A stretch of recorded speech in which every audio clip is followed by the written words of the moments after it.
Hello.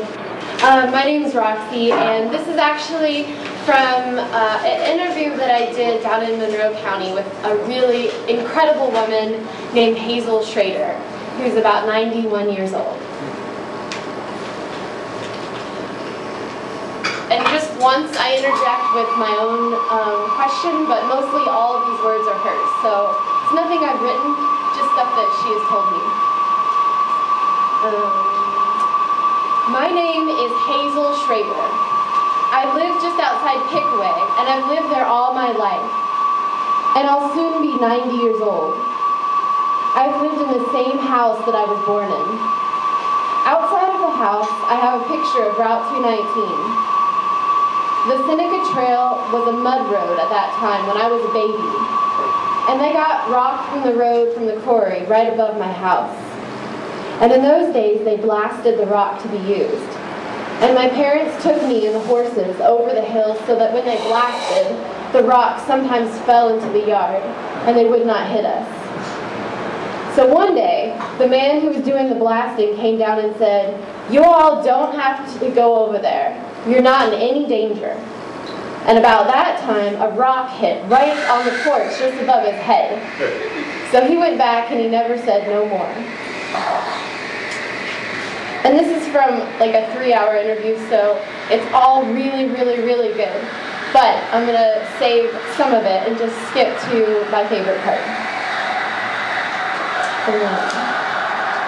Also, Hazel, I don't get to say this, but she taught for 33 years in the public schools, and she also worked as a farmer in her parents' farm because her dad was struck by lightning. So even though she had a job as a school teacher, she decided to take over the farm so they didn't have to sell. So for many reasons, she's an amazing woman and so intelligent, but you only get to hear a little bit of her voice right now. So she's talking about, she went to college and grew up during the Depression, but a lot of what she knew about the Depression was from her sisters and what they told her, because they were a little older than her. So she's talking about that. Well, we were all poor, but we didn't know we were. That was the thing. Everyone else is just like you. They didn't have things either. Of course, there was people that came back to the farm, like business people. They came back to the farm because in those days, you could maybe have a cow and a garden. But you couldn't do that now. Many of them committed suicide because they couldn't face their families, because they had nothing. I had friends. I wasn't in college then, but I had friends whose older sisters told how it was. Every day when they'd come in from class, why, some girl was crying because she had word that she'd have to go home. He'd lost his job, and some of the men just couldn't face that. It was too stressful.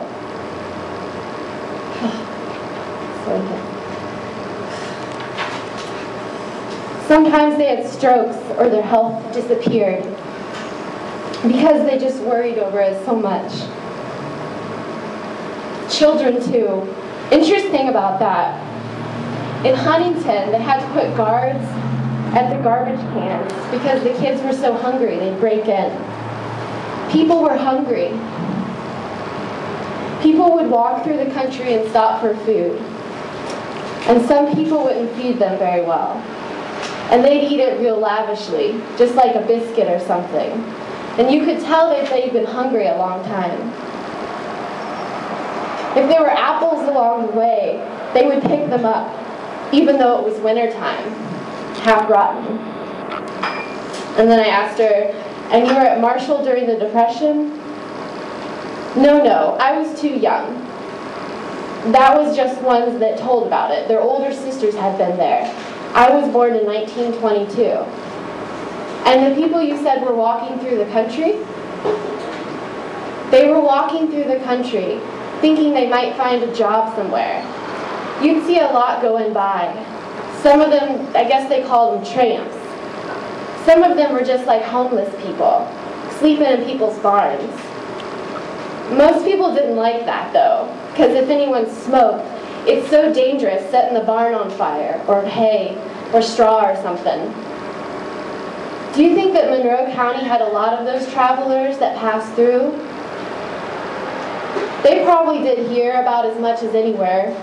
Some of them was going maybe from the coal fields or going, they was just, I don't know if they knew where they were going or not. They was just on the road, hoping there'd be a job somewhere, and nobody was hiring much. And of course, farming in those days was so different, just so different. You didn't have all this big and different machinery there is today. It's quite different. And then I asked, turkeys. How many turkeys would your father raise each year? That was my mother's project. She did the turkey part. They were very efficient about that, she and her brother. And they talked about the health of the turkeys and what caused the disease. And of course, some of the diseases would strike. And my father's part, he'd grow so much corn to feed them, to get them fat. In the fall, we sold them. And the thing some thought was funny, so we had lots of chickens and turkeys too, but we never did have a turkey to eat. We sold that to get the money. We needed the money. We ate the chickens instead. So some thought that was real funny. If you had them, why didn't you eat them? That was another thing. That was during hard times, so people would steal them. That was a big thing. You know, they'd be up in the roost to sleep at night, and my brother and dad built a roost way up high, so the thief couldn't just reach up and pick them off. But they still would frighten them, and they'd get so, and they sometimes would sit up at night to guard off somebody stealing them. They were stealing all around the neighborhood, so that was another thing. And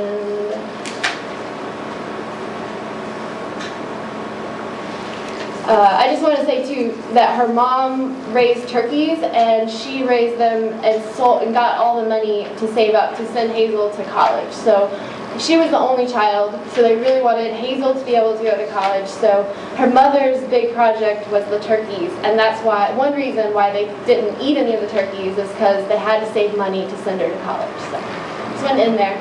Thank you.